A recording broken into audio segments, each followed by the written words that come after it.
Amém. Amém. Glória a Deus, querido. Tá feliz nessa manhã? Amém. Deus é bom, né? Nós teremos algumas surpresas nessa manhã. Nós teremos uma escola dominical única. Eu creio que Deus vai falar muito ao teu coração nessa manhã. Prepara o teu coração. Coloca a mão no teu peito assim. Ô coração. Prepara. Grandes emoções nessa manhã. Eu creio que Deus tem algo para falar ao nosso coração. Mês da família. Amém? Mês de maio, mês da família. A gente vai ter algumas direções que o Senhor nos deu. Mas antes de tudo, eu queria que você prestasse muita atenção num vídeo que a gente vai estar colocando agora. Porque você precisa prestar atenção nas letras no rodapé, ok?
Faz a gente engasgar um pouquinho, né? Mas se a tua casa tiver o Senhor, vai ter paz. O mundo pode estar em caos, querido. Mas se a sua casa tiver a paz que excede todo entendimento, querido, vai ser a presença do Senhor, é um lugar seguro. Amém? A gente vai ter um bate-papo nessa manhã, falando sobre família, falando sobre filhos, falando sobre casamento, todas as áreas do casamento e também de uma família. E eu queria convidar nessa manhã a psicóloga Ana Paula. Pode aplaudir o Senhor pela vida dela? Nossa irmã, ela é da Igreja Metodista Central, do pastor Arlen, pastora Carla. Seja bem-vinda.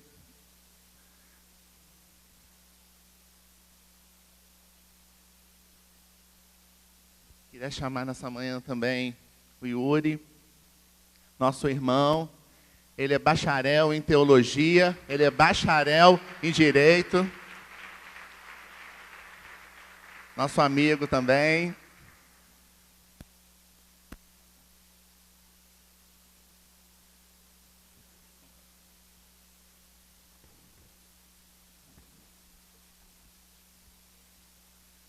Queria chamar Isabela, minha filha.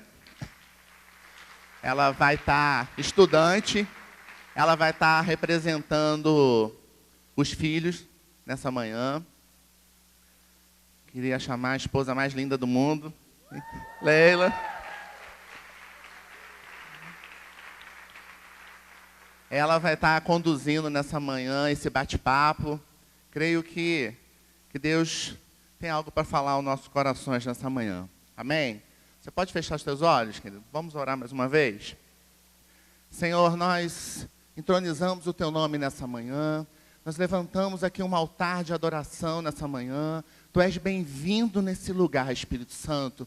Senhor, que o Senhor possa usar nas nossas vidas nessa manhã para falar à tua igreja, falar ao teu povo. Senhor, cada palavra que sair das nossas bocas, Senhor, seja a palavra que o Senhor já colocou no nosso coração. Senhor, que o nosso coração, a tua igreja esteja com um coração receptivo, Senhor, para que possa receber da tua palavra nessa manhã. Senhor, fala conosco, Senhor, que seja uma manhã maravilhosa da tua presença, que a tua glória, a tua Shekinah, Senhor, esteja, Senhor, aqui sobre nossas vidas, porque ela está desde o início do culto. Nós cremos, Senhor, conforme a tua palavra diz, aonde o Senhor está, Senhor, onde o Espírito do Senhor está, aí há liberdade. Há liberdade no teu Espírito nessa manhã. Fala ao nosso coração, em nome de Jesus. Amém. A paz do Senhor, bom dia, igreja. Quero estar honrando, né, Ana Paula, que tão prontamente atendeu o nosso pedido, ao Yuri também, muito gentilmente atendeu o nosso pedido para estar aqui hoje compartilhando com a gente sobre família. É interessante, vocês já se perguntaram por que o mês de maio é tradicionalmente o mês da família? Vocês já fizeram essa pergunta? Porque eu sou muito curiosa, eu gosto de perguntar as coisas, gente. E eu fui ver por que o dia de maio é considerado o mês, né, da família. Por uma coisa assim, muito lógica e muito simples, gente. Mês das noivas, casamento, família. Uma tradição também católica, que eles dizem que, por causa, né, de Maria ser mãe de Jesus, colocaram o mês de maio para comemorar o Dia das Mães. Mãe, intercessora, auxiliadora do esposo, família. Mas nós somos aqui do sul, né? Hemisfério sul e tal. Como que chegou até nós, então, essa tradição? Porque, a princípio, era no hemisfério norte que essa tradição ela era mais intensa. Por quê? Porque o desabrochar das flores no hemisfério norte é no mês de maio. Então, os casamentos eram feitos no mês de maio por causa da beleza dessa estação lá. E nós importamos essa ideia aqui para nós. Então, nós não importamos a ideia das flores, porque no nosso caso seria em setembro. Nós importamos a ideia da família, do casamento, das mães. Então, eu gosto sempre de estar assim, analisando o motivo. E é por isso que nós comemoramos em maio o mês da família. Muito legal, né? Eu achei. Então, se a gente for...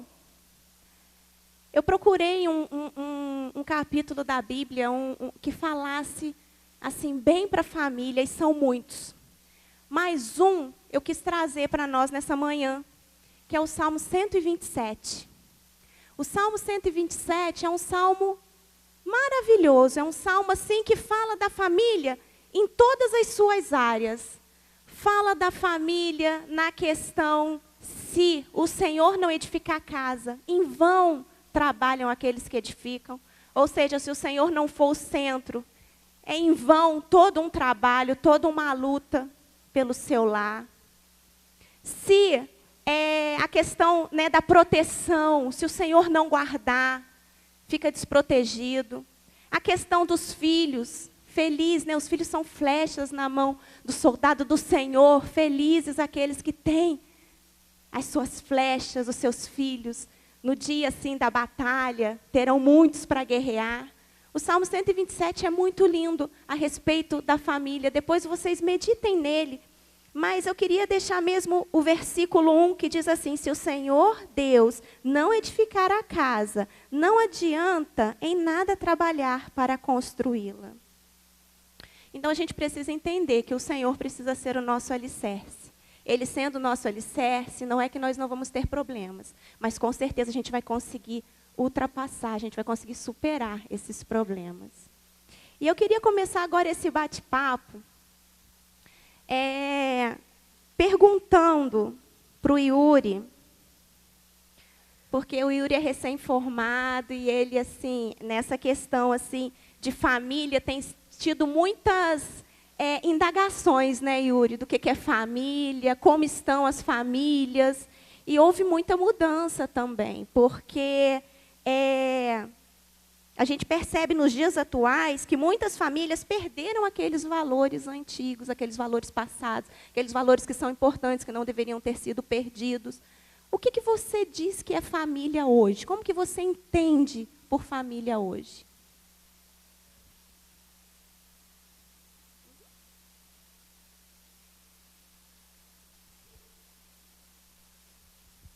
Bom dia a todo mundo, primeiramente. Eu vejo essa pergunta muito interessante, né? Como eu vejo família, como nós vemos família. Porque a família não mudou, isso é fato, né? O que mudou é a forma que nós vemos a família, é a forma que a sociedade construiu a família. Infelizmente, a gente distanciou do que é realmente família. Hoje em dia, esse valor, essa estruturação, perdeu um pouco do significado e do valor. Se a gente parar para conversar com metade das pessoas e falar sobre casamento, a primeira coisa que elas vão falar é: Deus me livre de casar. Então as pessoas hoje tomaram pavor de família. Mas por quê? Será que a família mudou? Não, a família continua a mesma coisa. Um tempo atrás eu fiz uma redação, o tema era corrupção, ou corrupção política ou corrupção dos políticos. E o que eu abordei foi que a corrupção política, a corrupção dos políticos, ela é fruto de uma corrupção moral. Só há uma corrupção política porque há uma corrupção moral. E, ao meu ver, essa corrupção moral, ela é fruto de uma banalização ou de uma corrupção do que é família. Se a gente for analisar a história, isso é fato. Não é Bíblia, não é nada disso. É fato histórico. Família sempre estruturou as civilizações. As civilizações foram construídas através de suas famílias. Então, quando a gente mexe nessa estrutura, a um longo tempo, a um longo prazo, a gente desestrutura toda uma sociedade.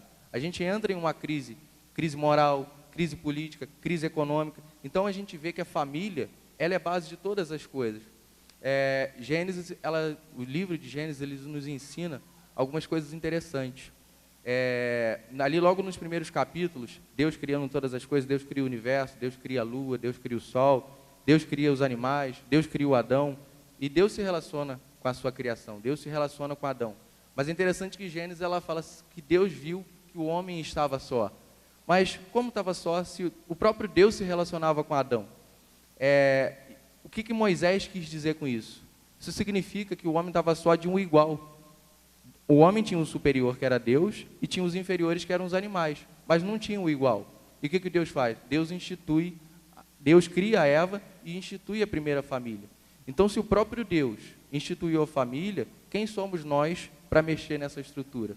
Ao meu ver, a família, a doutora pode falar melhor do que eu nesse assunto, a família é a nossa primeira escola, ela é a nossa primeira sociedade.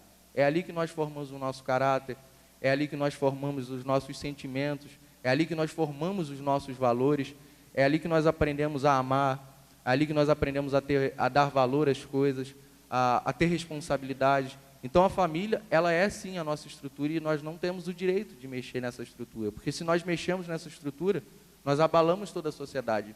Hoje a gente vive um mundo caótico. Mas por que é um mundo caótico? Porque nós nos distanciamos das instituições de Deus. Deus basicamente instituiu duas coisas, a família e a igreja, que na verdade se unem e se tornam uma só coisa. Então, quando a gente mexe nessa estrutura, acaba criando um problema, acaba criando o que a gente vê hoje, a banalização do casamento, a banalização do amor. É interessante que o pastor falou hoje de manhã, né? Hoje é difícil as pessoas se amarem. As pessoas tendem a amar a si mesmo enquanto se relacionam com as pessoas. E enquanto a pessoa me dá prazer, algum tipo de prazer, eu digo que eu a amo. Agora, quando ela passa a me dar mais problema do que prazer, eu falo, não te amo mais. Mas como assim eu não te amo mais, se o amor é um mandamento, é uma decisão? Então, a gente vai se distanciando dos princípios de Deus. É tão interessante que ali Cristo, ali na cruz, em João 19, 25, quando ele está crucificado, as últimas palavras dele, ele não falou nada espiritual. Ele falou para João, João, está vendo a minha mãe? Cuida da minha mãe, recebe ela na tua família. Então, ali Jesus podia dar tantas instituições, tantas coisas espirituais, falar do Espírito Santo, falar da igreja, mas ele falou da família. Por quê? Porque uma espiritualidade sadia, ela nos faz ter responsabilidade com a família, nos torna humanos. A Bíblia toda ela é repleta de preocupações com a família. Paulo, quando escreve a Timóteo, ele fala para Timóteo, o que o presbítero precisava, um pastor precisava para ser um bom presbítero e pastor. E uma das características era ser um bom administrador da sua própria família. Então, a gente vê que a família está totalmente ligada com a nossa espiritualidade. E quanto mais espirituais nós formos, mais famílias nós seremos e mais iremos batalhar mais pelas nossas famílias. Então, é assim que eu vejo a família. A família é a estrutura de tudo. Não se mexe nessa estrutura, porque se mexer nessa estrutura, a gente vai tornar o mundo cada vez mais caótico. Que coisa linda, Yuri, que você falou sobre, naquele momento ali na cruz, o Senhor realmente falou sobre família, né? O Senhor falou, cuida da minha mãe. Realmente isso é lindo. E a respeito também, você falou de Gênesis, né? Nós não tínhamos conversado que ele ia falar sobre Gênesis, mas como o Espírito Santo, ele testifica, porque quando nós pensamos em família, e a gente já ouviu muito falar que o Senhor planejou a família, o Senhor sonhou com a família, mas na criação foi a execução desse plano. O primeiro casamento foi ali, né? O primeiro núcleo familiar foi ali, foi toda a execução daquele sonho do Senhor, daquele plano do Senhor realmente instituir a família, né? Glória a Deus. E agora, vindo para Ana Paula,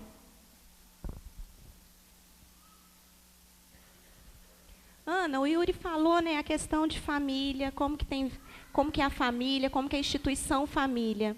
E qual a importância da família no desenvolvimento do indivíduo?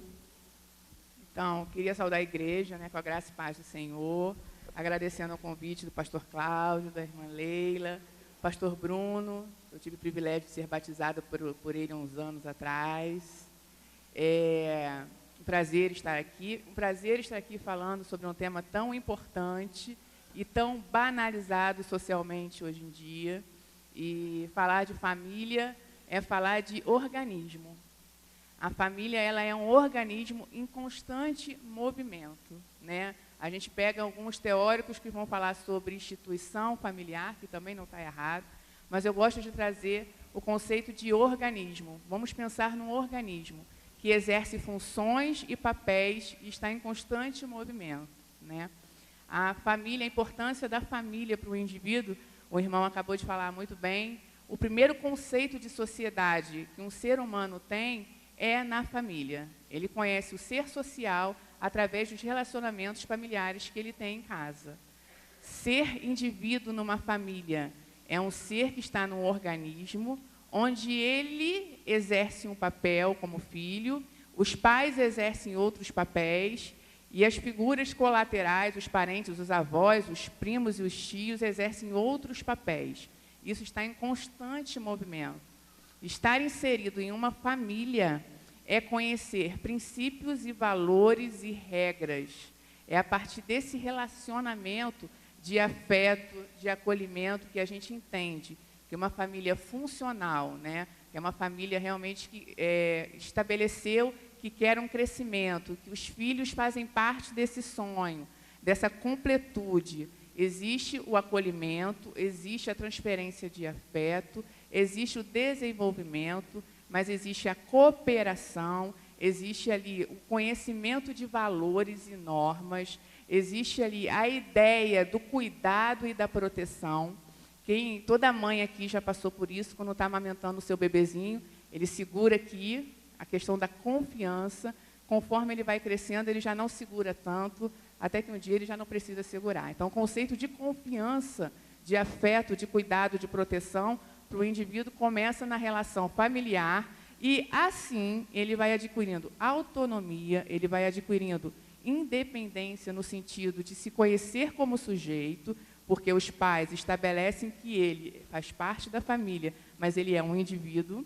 Então, assim, a questão que a gente às vezes trabalha em consultório da simbiose, a pessoa não consegue se ver como indivíduo, aconteceu alguma coisa ali naquele meio familiar em que ela não consegue se ver indivíduo, então a família tem esse papel de trazer para a criança, para o desenvolvimento do ser, e para elas, porque conforme um filho cresce, um indivíduo cresce, elas estão em constante, lembra que eu falei do organismo?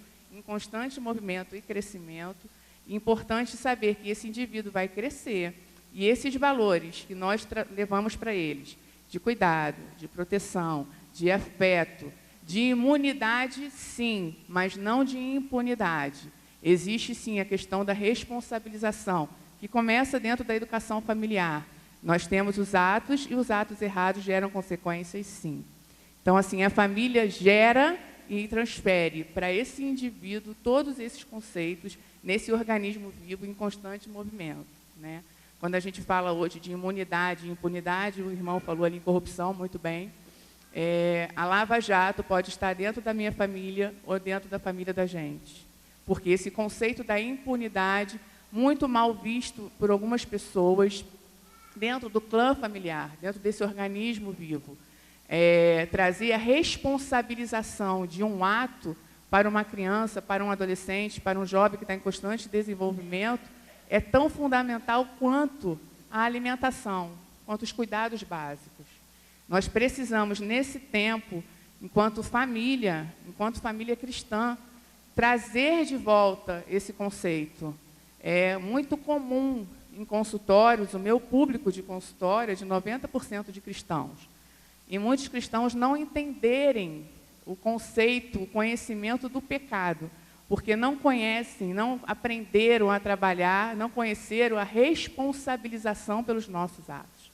Então, a gente transfere para Deus esse valor que faltou dentro de casa, porque não era um valor a questão da correção, não era um valor a questão de trazer que todo ato tem uma consequência. Eu vou trazer um exemplo muito simples. A minha filha está no 6º ano, então ela tem uma gama de dever de casa muito grande, e um dever de matemática, ela deu no último dia de aula de uma semana e era para o começo da outra semana. Então, se ela dividisse as folhinhas por dia, ela conseguia fazer. O que ela fez? Deixou para o último dia, domingo. Então, nós não fomos ao clube e eu falei para ela, essa parte é a parte que te cabe. Se você tiver alguma dúvida, eu posso tentar tirar essa dúvida com você, se eu me lembrar da matéria. Mas a parte que cabe a você é se organizar, estabelecer os métodos de estudo para que você possa entregar o trabalho, porque senão você vai ter uma penalização, que é não ganhar nota no trabalho. Então, isso começa em casa. Isso começa com um conceito de que hoje nós temos pais extremamente protetores, mas uma proteção não saudável, que de qualquer forma vai escrever na agenda que a filha não teve tempo e que o professor não precisa tirar o ponto do trabalho. Na verdade, não é isso que nós devemos ensinar. Nós devemos ensinar, sim, que o valor da responsabilidade deve estar, né, inserido no meio familiar desde muito pequenininho. Não sei se eu expliquei bem, mas é por aí. Esse organismo em constante movimento. Nós precisamos entender, né, Ana, que assim, a família, a gente precisa entender o que é esse organismo, essa organização, né, que seria como se fosse assim uma proteção mesmo para nós. A família é importante. A gente não pode deixar de perceber a importância disso, do cuidado de Deus para nós através da família, não é verdade? E a proteção em todos os sentidos, que a gente já conhece basicamente, mas quando a gente estabelece para um filho, quando a gente ensina ao filho o valor da responsabilidade, da autorresponsabilização, da impunidade, o que é certo, o que é errado, nós estamos protegendo os nossos filhos para ele ir para o mundo.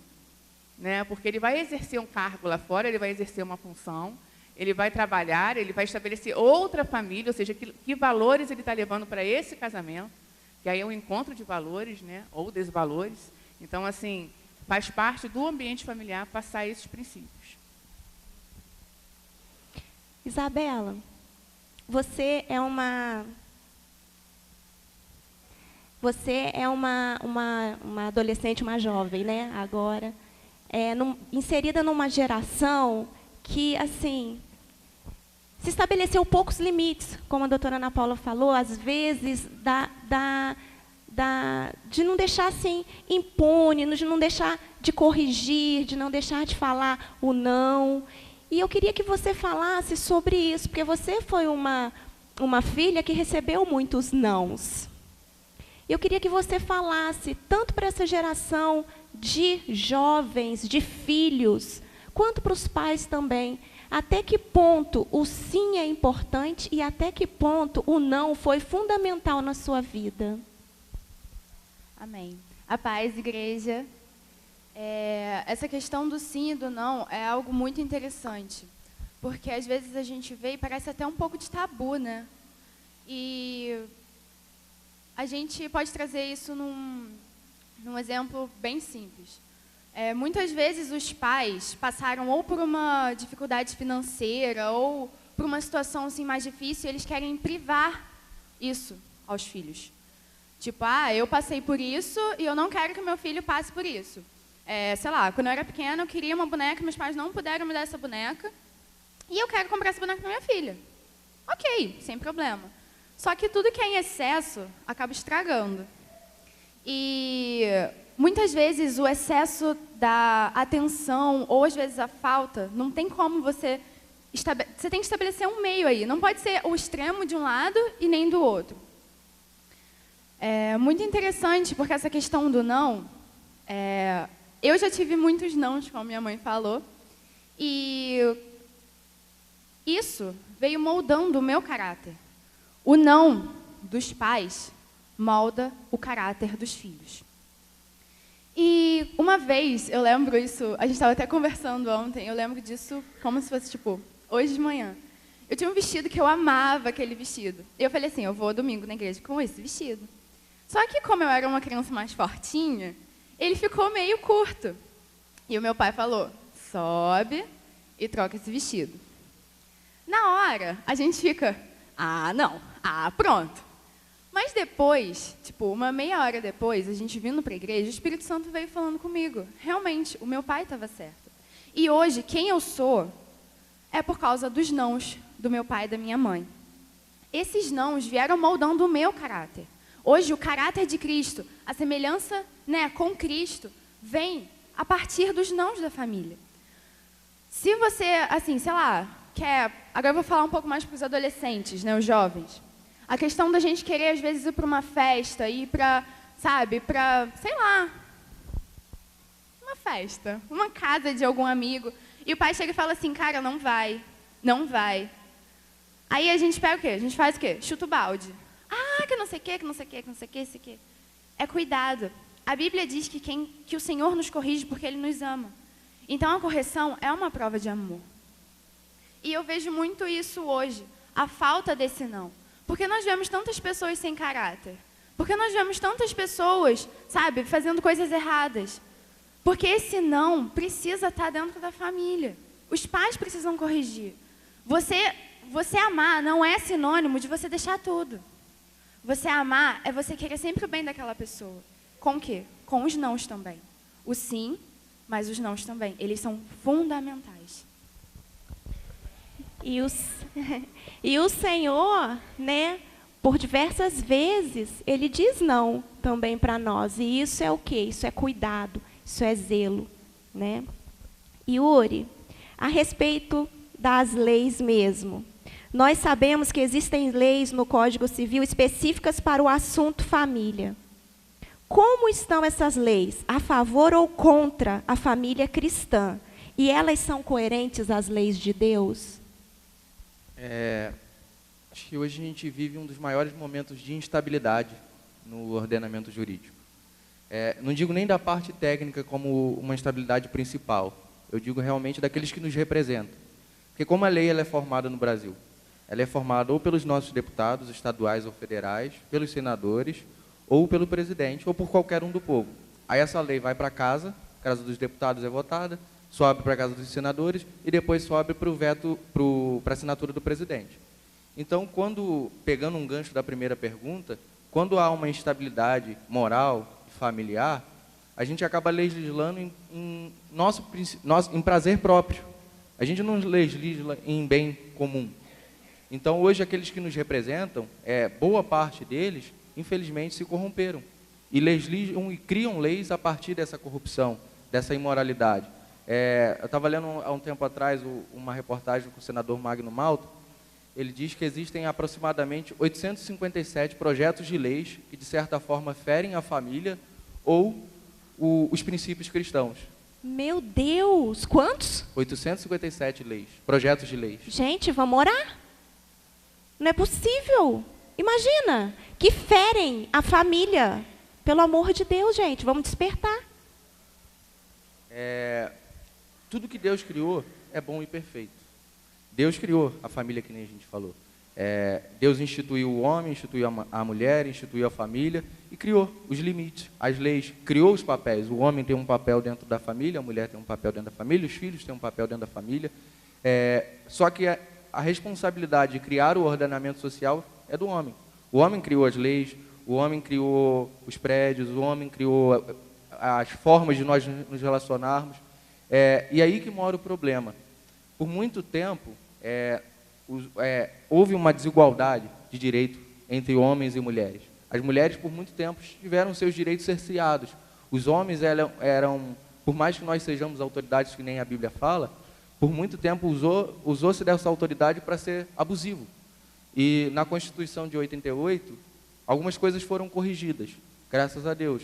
Foram igualados os direitos. Mas igualar os direitos não quer dizer que se igualam os papéis. Homem continua sendo homem, mulher continua sendo mulher, cada um com o seu devido papel. Hoje em dia há uma força, um grupo que luta para que inverta-se esses papéis, que as mulheres assumam o papel do homem dentro da família e o homem assuma o papel da mulher dentro da família. E isso aí destrói a família, porque cada um foi criado com uma composição, a mulher foi criada com uma estrutura emocional, o homem foi criado com outra estrutura emocional e física. Então, quando um passa a exercer o papel do outro, cria-se um problema. E se transfere esse problema na criação dos filhos, e os filhos crescem ali sem saber se definir. Então a gente cria um problema, e as leis elas surgem justamente para isso, para tentar ajustar isso. Hoje em dia a gente, infelizmente, tem muitas leis, que nem eu falei, que ferem esses princípios da família. Um título de exemplo, a PL 122, que foi um projeto de lei há um tempo atrás que virou em discussão, que era aquela lei do casamento gay. A lei em si não era nem só do casamento gay, era uma lei que queria frear, queria banalizar qualquer forma de crença que fosse contrária a esse tipo de posição. Então eles queriam bloquear completamente a manifestação da igreja, a manifestação da família tradicional. O Brasil ainda é um país conservador, o Brasil ainda é um país tradicional, ainda se tem aquela questão da figura da família patriarcal, né? O homem, a mulher e os seus filhos. Só que existe ali, por volta de uns 20, 30 anos, até um pouquinho mais, um grupo que quer mudar isso.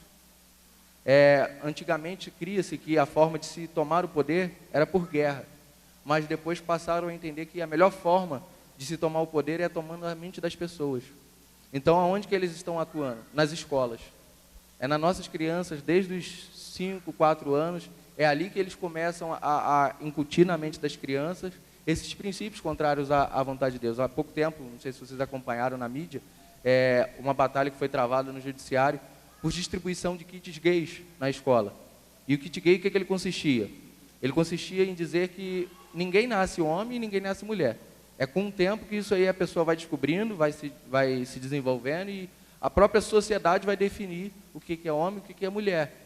Estimulando a sexualidade de crianças de 4 anos. Como é que você vai ensinar a sexualidade para uma criança de 4 anos? Não tem condições. Então, eles tomaram as escolas. Infelizmente, nós demos às escolas, demos aos nossos filhos. Quer ver uma coisa que é preocupante? A família é responsável por educar as crianças. A família não é dever da escola educar. A escola tem a obrigação de passar conhecimento. Só que hoje em dia, qual é o discurso? Que a escola eduque os meus filhos. Nós estamos terceirizando aquilo que é uma responsabilidade nossa.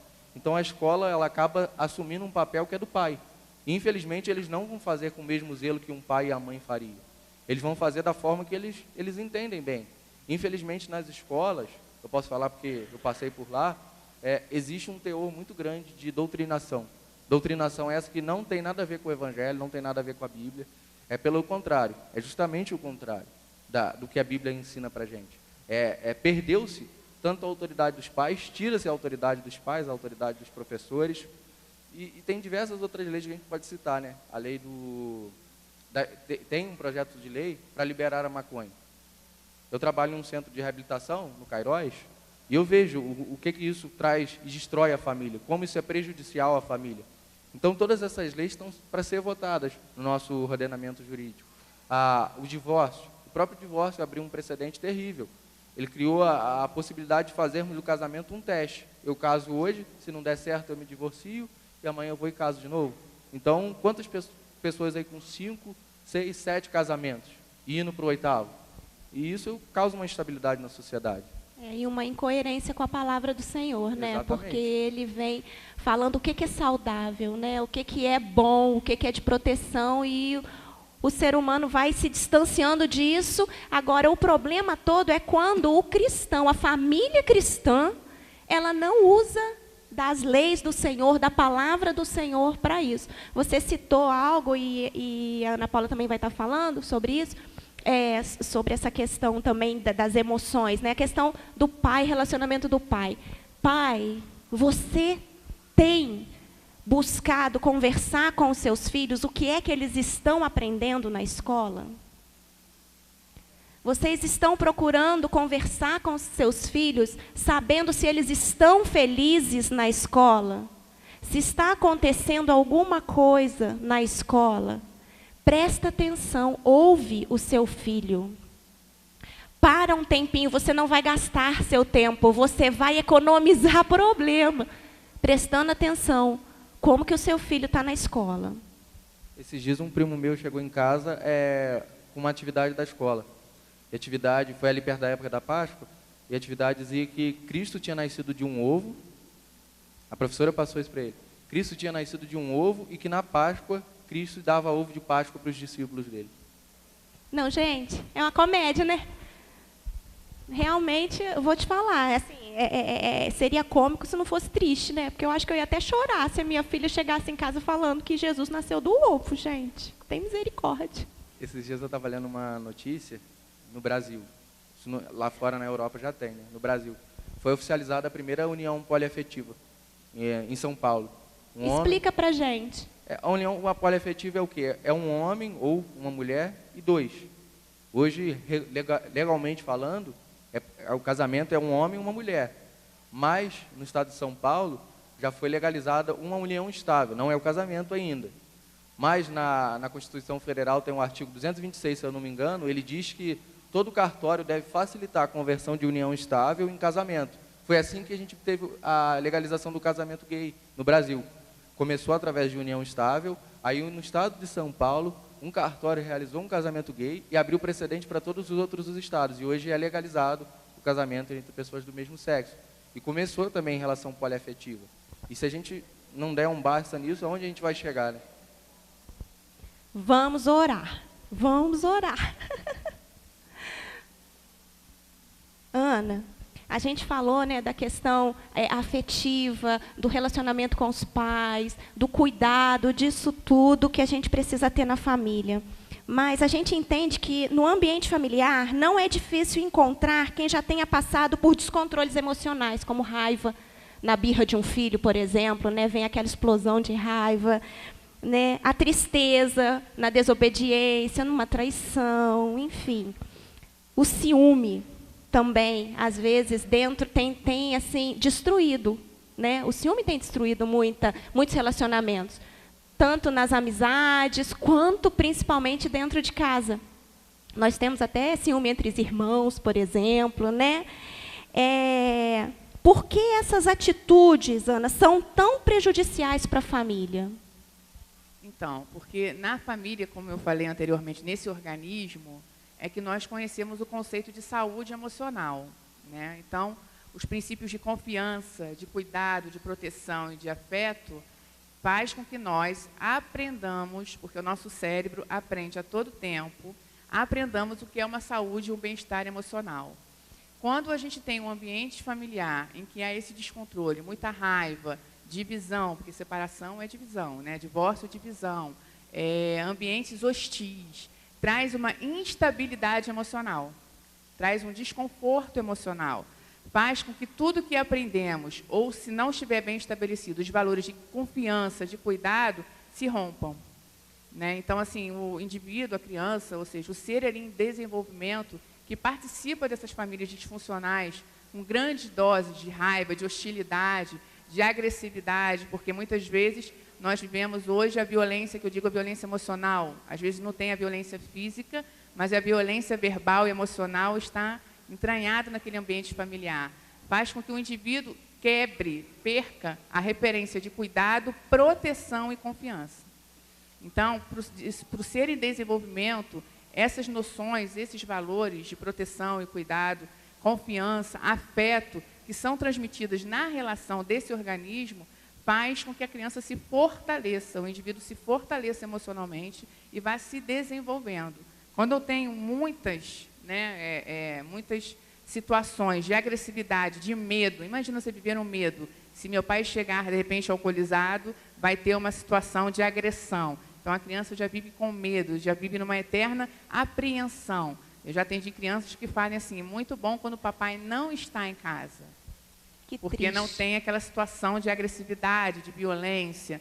A situação do divórcio. Como é difícil para uma criança entender que foi uma situação do casal. Houve uma traição ou qualquer outra situação entre o casal. Ela acha que o pai traiu ela também. Ela acha que o pai também abandonou a ela. Né? Então, assim, ela transfere, ela sai, tira o papel da mãe, inclusive, e transfere para ela, muitas vezes transferindo para ela a responsabilidade do divórcio. Se acha culpada por esse divórcio. São situações que vão desestabilizando esse ser, e a gente vai falar mais um pouquinho da dependência emocional, então, assim, vou deixar mais para essa parte, e vai fazendo com que a gente se relacione ou busque em outras figuras, de repente, de forma não tão saudável, essa confiança, esse status quo, né, de proteção que lá no início ela teve. E muitas vezes essas relações não são as relações mais saudáveis, nem tão protetivas assim, né? E o que é assim interessante que esse descontrole emocional tem atingido as famílias dentro da igreja, porque às vezes por falta da comunicação acaba tendo as brigas, as discussões na frente dos filhos, não consegue um diálogo, né? Instaura uma guerra, né? E no lugar onde haveria a paz, a confiança, o controle, o equilíbrio do Espírito Santo, surge o quê? A discórdia, a briga, o descontrole emocional. Isso, e como eu falei, nosso cérebro é pedagógico, ele aprende, existe a questão da reprodução do comportamento. Então, conforme os filhos são reflexos. Isso. Conforme eu estou vendo aquele descontrole, estou aprendendo como meu pai fala com a minha mãe. Estou aprendendo como a minha mãe reage. Estou aprendendo como eu devo me proteger do meu pai, por exemplo, me escondendo, não querendo me relacionar. Enfim, eu vou aprendendo, vou crescendo assim, e a tendência, quando eu estiver na minha fase adulta, de adolescente, enfim, eu vou reproduzir esse tipo de comportamento emocional que eu recebi. Né? Então, assim... Olha só, gente. Falando de educação, quando a gente ensina o nosso filho a acabar de brincar, por exemplo, e botar o brinquedo na caixinha, né? Ele está ali aprendendo, cognitivamente falando, o cérebro dele ali está em total atividade, por isso que eu sou sempre super a favor das pequenas tarefas, e as tarefas vão sendo acrescidas em casa, porque, primeiro que trabalha muito, né, o sistema de cooperação familiar, não é a função só da mãe arrumar a cama, não é a função, né, só do pai fazer certas coisas, existe ali os papéis são divididos, são estabelecidos, mas existe a cooperação, né, o trabalho em equipe, a unidade, mas quando a criança está fazendo ali as suas pequenas tarefas, seja juntar os brinquedinhos, seja ajudar a recolher o lixo, o cérebro está aprendendo a todo tempo. Então, se ele aprende a todo tempo, aprende vendo televisão, aprende vendo desenho que não é para ver, aprende, enfim, a ver situações que não importam, ele vai aprender aquilo e vai transmitir aquela informação. Então, a hostilidade, a raiva, a agressividade, o medo, o instinto, né, de tentar se proteger, como a gente vai se proteger de um ambiente que não tem como a gente fugir? Então, a gente vai ali criando máscaras, né, e vai adquirindo, de repente, que a gente fala de situações de defesa, né, mecanismos de defesa do ego, para se proteger o máximo possível daquela situação, embora eu esteja naquele ambiente. E aí a gente vê filhos cada vez mais se afastando dos pais, né? O irmão ali falou muito da questão da homossexualidade, e vai chegar um tempo, eu creio que daqui a pouco a gente não pode falar mais sobre isso nas igrejas, mas hoje eu posso falar, identidade sexual, eu vejo muitos homens aqui, e eu tenho que gerar essa angústia santa. Identidade sexual é figura paterna. Então, assim, como a ausência, o irmão começou na outra fala falando que as famílias não mudaram, mas socialmente existe as mudanças familiares, a ausência da figura paterna, da figura paterna no lar, né, que as mulheres cada vez mais autônomas, independentes, os homens que não assumem os seus devidos papéis nas famílias, geram uma lacuna, e uma delas é a questão da identidade sexual. Como eu me vejo? Eu me vejo um menino ou me vejo uma menina? Como eu me enxergo? O pai tem papel fundamental nessa questão. Vou fazer um comercial aqui. Homens, façam a turma de homem ao máximo. Mulheres, façam a turma de mulher única. Porque trabalhamos o homem ao máximo, o sacerdote, Cláudia vai até estar falando sobre isso, e mulher, estamos trabalhando a feminilidade, a importância de ser uma mulher que tem a sua identidade em Deus. E, Cláudia, aproveitando então essa deixa aí da doutora Ana, eu queria te perguntar qual a importância do homem sendo, né, esse sacerdote na família cristã, ele exercendo esse papel na família cristã. Paz, igreja, amém? É muito interessante porque parece que veio completando até chegar no sacerdote. Você casado, você homem, você é o sacerdote do seu lar. E é interessante quando a gente vê esse papel, né? Falou sobre papéis também, que não é bem desenvolvido, desempenhado dentro do lar, acaba acontecendo as deficiências familiares. Hoje parece que existe uma guerra lá fora, e eu falei um pouco, né, que a nossa casa precisa de um lugar de paz. E o sacerdote, querido, é aquele que deveria, né, estar ensinando a palavra do Senhor à sua família. E por causa dessa troca de papéis, que a gente vê muito hoje, a questão de a negligência do papel do homem. De quê? De orar, de ler a palavra e de ensinar os filhos o caminho do Senhor. Nós entendemos quando a palavra de Deus diz que o homem espiritual discerne as coisas espirituais, mas o homem carnal das coisas carnais. Nós somos homens espirituais, homens que conhecem a palavra, que tiveram um encontro, que nasceram de novo. E é interessante que numa das aulas do Homem ao Máximo, ele fala, o autor do livro fala algo muito tremendo, que os homens foram chamados para ministrar. E nós ministramos o dia inteiro, quando trabalhamos, quando vendemos qualquer produto, quando em qualquer função do trabalho, nós ministramos. Como ministramos? nós falamos do amor do Senhor, nós nos damos por inteiro naquele momento. Só que, muitas vezes, nós chegamos em casa, nós não queremos ministrar. Como assim? Não queremos falar da palavra, não queremos orar, não queremos ensinar os filhos sobre a palavra. Muitas vezes os homens chegam em casa, e eu entendo que nós trabalhamos, como as mulheres também trabalham, ficam cansados. Muitas vezes chega em casa, liga a televisão e se cala. Muitas vezes eu costumo falar até de um livro, homens são ostra, mulheres pé de cabra. Porque, às vezes, né, a mulher quer saber algo do marido e o marido simplesmente se fecha. Ele não fala mais nada. E, às vezes, a mulher vai tentando, né, com um pé de cabra, abrir essa ostra para que ele solte, para que ele fale, para que ele se abra o dia a dia, o que aconteceu. E, muitas vezes, querido, o homem se fecha. Ele não lê a palavra. Ele não ora mais pela esposa. Ele não ora com a família, ele não ora pela esposa, não ora pelos filhos e principalmente não tem um momento de culto em casa. Nós vemos hoje uma deficiência muito grande nesse papel de sacerdote do lar. Porque, como a doutora falou, como o Yuri falou, uma lacuna que está aberta, que precisa ser preenchida por mim e por você, querido, que é sacerdote. Quando, muitas vezes, um filho precisa ir a uma festa, ou quer ir a uma festa, quer ir em algum lugar, e o que você, muitas vezes, o homem fala, vai ver. Pergunta para sua mãe. Pergunta para sua mãe. Ele está passando o papel, né, de protetor, de sacerdote, para a esposa. Transferência de responsabilidades, né? A doutora está falando. Nós temos uma responsabilidade como sacerdote de liderar uma casa. Mas eu não vou poder ouvir a minha esposa? Claro que sim, querido. Óbvio que sim.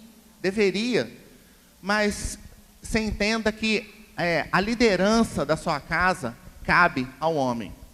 E ele precisa... Mas você pode perguntar, pastor, mas não é fácil ter uma direção. Não, querido. Nós precisamos andar com o Senhor. Nós precisamos andar lendo a palavra, buscando o Senhor. E essa degradação, eu venho de Gênesis 1, 26, e disse Deus, façamos o homem a nossa imagem. E 1, 27 diz, e criou Deus o homem à sua imagem.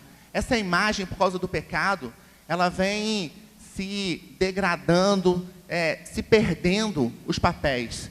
E aí, querido, a gente está vendo uma sociedade, né, influenciando a igreja, enquanto a igreja precisa influenciar essa sociedade.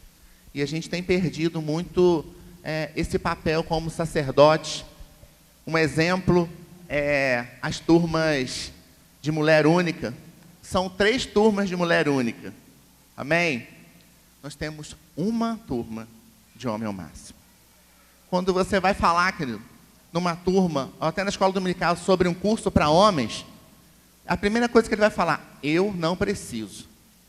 Eu posso falar para vocês, querido, eu estou na 2ª vez passando pelo curso, e eu espero passar pela 3ª, pela 4ª, porque eu tenho aprendido, eu tenho crescido, o que é um sacerdote, o que é um homem de verdade. Porque um homem de verdade, querido, não é aquele que lá no hospital, né, o médico, não, é masculino, é homem. Não é assim não, querido. Você precisa exercer esse papel dentro do seu lar. Um homem de verdade é aquele que ora pela família, que ora pela esposa, que ora pelos filhos, que tem um relacionamento com o Senhor. Amém. Eu queria só falar, eu sei que a gente já vai cear, mas é rapidinho. Quantos são pais aqui? Vocês podem levantar a mão rapidinho? Ok. E quantos são pais, assim, de crianças até, assim, adolescentes, jovens? Ok. Essa questão, né, que o meu pai falou, que a Ana falou, é muito interessante porque, para que isso ocorra, tem que existir uma autoridade. E essa autoridade tem que começar aonde? Em casa. Pais, por favor, não deem essa autoridade que era para ser de vocês para a esposa. Nós, filhos, precisamos entender o que é autoridade, porque ela precisa ser imposta. Hoje em dia, a gente tem muito essa questão de, mas eu sou pai, eu sou mãe, mas eu preciso ser amiga da minha filha. Eu preciso ser amigo do meu filho. Gente, mas quem disse que um anula o outro? Você pode ser amigo, sim, do seu filho. Você deve ser amigo do seu filho. Eu tenho os meus pais como meus melhores amigos, mas eu entendo também que a autoridade é deles. Porque a autoridade gera respeito. E isso gera correção. Vocês estão conseguindo entender mais ou menos o que eu estou falando? Isabela, é interessante quando a Bíblia diz, né, em Efésios 6, né, filhos, sejam submissos aos vossos pais, né, para que seus dias se prolonguem sobre a terra. É algo, né, um mandamento com promessa. É um mandamento que obedeça aos vossos pais, obedeça aos seus pais, sejam sujeitos aos seus pais, para quê? Para que vivam muitos dias sobre a terra, que tenham longos dias. E vamos deixar uma coisa aqui bem clara. Como você faz uma amizade? Você tem que investir tempo nela, correto? Você tem que investir tempo naquela pessoa, você tem que conhecer aquela pessoa, você tem que ver o que aquela pessoa gosta. Assim os pais também têm que fazer com os filhos. Sabe? Sai um dia, dá uma volta, gente, dá uma caminhada. Isso vocês não têm noção como se torna especial pra gente. E outra coisa, esqueci. Sobre a questão, pais, vocês precisam entender que vocês são pais. Primeiro de tudo, vocês são pais. Depois, vocês são amigos. E vocês, como pais, com a autoridade, vocês precisam, sim, mexer no celular dos filhos. Vocês precisam, sim, saber o que eles estão vendo na internet. Vocês precisam, sim, saber o que está acontecendo na escola. Quem são os amigos. Sabe por quê? Porque eu estou aqui hoje, foi porque o meu pai e a minha mãe fizeram isso comigo. Na hora, a gente não entende, mas depois a gente entende. E isso é ser canal de Deus na nossa vida. Amém? Amém. Ana, voltando só um pouquinho à questão das emoções na família, e é a nossa última parte no debate, eu queria que você explicasse para a gente, porque nós vemos em Gênesis também uma família que sofreu muito por causa de ciúme, a família de José, né? Os irmãos praticamente cometeram, né, um crime com José, quase que mataram José, porque o Senhor mesmo tinha um outro propósito para José, por causa dos ciúmes.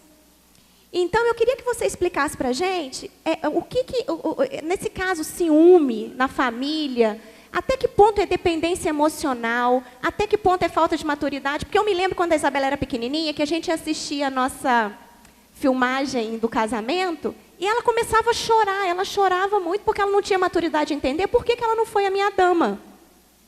Ela queria porque queria ser a minha dama. Quem foi minha dama foi a minha priminha, né, a priminha caçula, e a Sarinha, e ela chorava horrores. Isso é imaturidade, porque hoje ela entende, né, e que não tinha condição. Mas, como que você explica isso para a gente? Até que ponto é uma dependência emocional, o ciúme na família? Até que ponto é imaturidade, ciúme no relacionamento? A situação dela, me parece, ela não se sentiu pertencente àquele momento. E para ela, naquela idade, quantos anos ela tinha? Volta de 4 aninhos. É aquilo que eu falei na primeira pergunta sua. Ela se vê já na família. O primeiro contato que ela tem de sociedade é ela. Então, assim, ela nunca pensou, se pensou naquela idade, em indivíduo, né? É muito comum você perguntar para uma criança muito pequena assim, você ama a mamãe? Ela responde, ama. Ainda não tem o conceito de individuação. Amo. Não. O ego vem depois. Então, ela não se viu pertencente a esse momento de vocês. Para ela, é surreal. Né? Por que ela não estava lá? Até uma angústia, uma sensação de abandono pode ter acontecido com ela. Chorava. Assistindo aquele vídeo, né? Por conta dessa situação de pertencimento. Em relação aos ciúmes, e fazendo um gancho com a história de José, eu já tive o privilégio, e tem um livro que eu comprei lá com vocês, que fala muito sobre a história de José. Apesar de ser uma história lindíssima, né, da Bíblia, da família de Jacó, de uma forma geral, era uma família disfuncional, né? Então, aqueles irmãos, eles foram criados com um sentimento de desproteção. Os filhos da outra mãe, da outra mulher, tinham uma atenção e um cuidado diferente daqueles filhos. A gente vê isso nitidamente nas histórias bíblicas. Então, o sentimento de confiança e proteção foi rompido durante o desenvolvimento deles. E isso fez com que o ciúmes ficasse mais aflorado. A gente tem que entender que o ciúmes, em certa medida, pode ser até saudável, no sentido de que eu tenho que cuidar desse relacionamento, eu tenho que dar atenção a esse relacionamento, mas o ciúmes disfuncional, o ciúmes exacerbado, ele faz, e a gente tem que se remeter àquelas figuras primevas da relação, onde faltou a proteção, o cuidado e a confiança. Então, eu necessito, a todo tempo, desse cuidado, dessa proteção, que em algum momento da minha vida não veio, e eu não consigo lidar com isso. Então, a relação de amor e ódio se faz nessa relação de ciúmes, e na família de Jacó isso ficou muito claro, né? Na situação da família de Jacó, eu não vi a questão da dependência emocional, mas eu vou falar da dependência emocional. O que é uma dependência emocional? Primeiro, a gente tem que falar da palavra dependência. Dependência de alguma coisa, dependência da droga, dependência da bebida, dependência do trabalho, dependência emocional. Alguma coisa faltou e que eu acho que essas coisas podem me preencher. Por que é tão difícil alguém largar as drogas? Porque quando eu estou no êxtase, me dá aquela sensação de preenchimento, de preenchimento. Quando passa o efeito da droga, vem o vazio, eu preciso da droga de novo para preencher, porque dói. Só que quem é dependente de. E o dependente emocional é aquela pessoa que ele vê na outra figura, na figura de relação, a única resposta para esse preenchimento. Então, ela não teve lá naquela infância esse conceito de individuação, né? De se estabelecer como autônomo, ter responsabilidade, e as relações vão criando isso. Alguma coisa faltou nessa infância. Eu costumo falar que todas as fases da nossa vida passam, menos a infância. Por isso que a gente precisa, a todo tempo, estar pensando e reelaborando, porque essas marcas ficam na gente. Então, alguma coisa aconteceu ali em que eu não me sentia a nível de proteção e preenchimento e autonomia, e eu preciso buscar isso em alguma coisa ou em alguém. Se esse alguém vai embora, eu fico sem chão. Eu não consigo me estabelecer novamente, porque aquela pessoa ou aquela coisa era a única que poderia me preencher. Então, assim, os ciúmes vem nessa questão da desproteção, da falta de cuidado e a dependência emocional também. Mas nem todo mundo que é dependente emocional tem a questão dos ciúmes, não.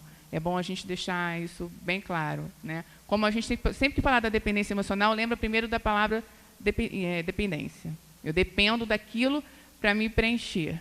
E o ser humano, e a gente vê muito relacionamentos abusivos, né, emocionalmente falando, até de agressão física, em que a mulher, né, não se vê, vou dar o exemplo da mulher porque é o que a gente mais vê, não se vê dependente emocional, e ela consegue, por não se ver longe daquele parceiro, porque é a única pessoa que preenche dela, não vê as violências e os abusos que ela sofre. E ela nem pensa em um dia ter que trabalhar isso, né? Desestabiliza a pessoa totalmente. Como qualquer tratamento de dependência em que precisa do afastamento, mas tem a fase da abstinência, da negação, a pessoa com dependência emocional também precisa desse tratamento. Para ela se enxergar como indivíduo, enxergar que o outro não tem que dar essa resposta a ela, que essa resposta ela tem que descobrir, e para nós cristãos, o Espírito Santo é a única pessoa que pode preencher, né? Não é o outro. O Espírito Santo é essa pessoa que pode preencher. Mas do dependente emocional, a maioria deles que você vai conversar, eles não conseguem enxergar essa figura de Deus, porque essa figura de proteção falhou lá na idade primeva. Então, para a gente encerrar, né, esse momento, a gente só precisa entender que a nossa dependência precisa estar no Senhor. Amém? Eu queria estar honrando vocês com um presente. Yuri, muito obrigada pela sua participação. Isso é uma bênção. Ana, muito obrigada pela sua participação. Foi uma honra recebê-los aqui na Centenário. Como o Cláudio falou, ela é membro da Central, do pastor Warley, pastora Carla. Yuri, da Filadélfia, do pastor Ubiraci e pastora Raquel. E nós vamos estar encerrando esse momento. Nós vamos ter, o pastor vai vir para fazer a ceia, né, conosco. E nós vamos estar encerrando depois esse momento. No nosso bate-papo não vai acabar aqui. A gente vai ter um bate-papo coletivo lá, em família, lá embaixo com o nosso café. Amém?